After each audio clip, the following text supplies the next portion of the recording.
ദിവസവും 100 പുഷപ്പുകൾ 30 ദിവസം ചെയ്താൽ ഇതാണ് നിങ്ങളുടെ ശരീരത്തിന് സംഭവിക്കുന്നത്. Week 1 initial challenges. ആദ്യ ആഴ്ചയിൽ നിങ്ങളുടെ പേശികളിൽ വല്ലാത്ത ജ്വലനം അനുഭവപ്പെടും. നിങ്ങളുടെ നെഞ്ചിലും തോളിലും കൈകളിലും വേദന അനുഭവപ്പെടും. ഇതാണ് നിങ്ങളുടെ ശരീരത്തിൽ വെല്ലുവിളി ഉണർത്തുന്നത്. ആ വേദനയെ ആശ്ലേഷിക്കുക. Week 2 building strength. രണ്ടാമത്തെ ആഴ്ചയോടെ നിങ്ങളുടെ ശക്തി മെച്ചപ്പെടുന്നത് നിങ്ങൾ ശ്രദ്ധിക്കും. പുഷപ്പുകൾ വളരെ അനായാസം കൈകാര്യം ചെയ്യാനും നിങ്ങൾക്കാകുന്നു. നിങ്ങളുടെ എൻഡ്യൂറൻസ് വർദ്ധിക്കുകയും ചെയ്യും. മുന്നോട്ട് പോവുക.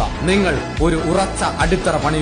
Week 3 visible progress. നിങ്ങളുടെ ശക്തി മെച്ചപ്പെടുന്നത് നിങ്ങൾ ശ്രദ്ധിക്കും. പുഷപ്പുകൾ കൂടുതൽ ചെയ്യാൻ തുടങ്ങുകയും നിങ്ങളുടെ സഹിഷ്ണുത വർദ്ധിക്കുകയും ചെയ്യും. നിങ്ങളുടെ ശരീരം ഈ വെല്ലുവിളി ഏറ്റെടുത്തു കഴിഞ്ഞു. നിങ്ങൾ ലക്ഷ്യത്തിലേക്ക് എത്തിത്തുടങ്ങി. സ്ഥിരത പുലർത്തുക. Week 4 peak performance. നിങ്ങൾ മികച്ച പ്രകടനത്തിലെത്തും. നിങ്ങളുടെ പുഷപ്പ് ഫോം ദൃഢമാണ്. നിങ്ങൾ എന്നത്തേക്കാളും ശക്തനാണ്. നിങ്ങൾക്ക് നന്നായി ചിന്തിക്കാനും മികച്ച തീരുമാനങ്ങൾ എടുക്കാനും കഴിയും. അതെ, കഠിനാധ്വാനത്തിന് ഫലമുണ്ട്. നിങ്ങളുടെ സമർപ്പണത്തിന്റെ നേട്ടങ്ങൾ നിങ്ങൾ കൊയ്തു.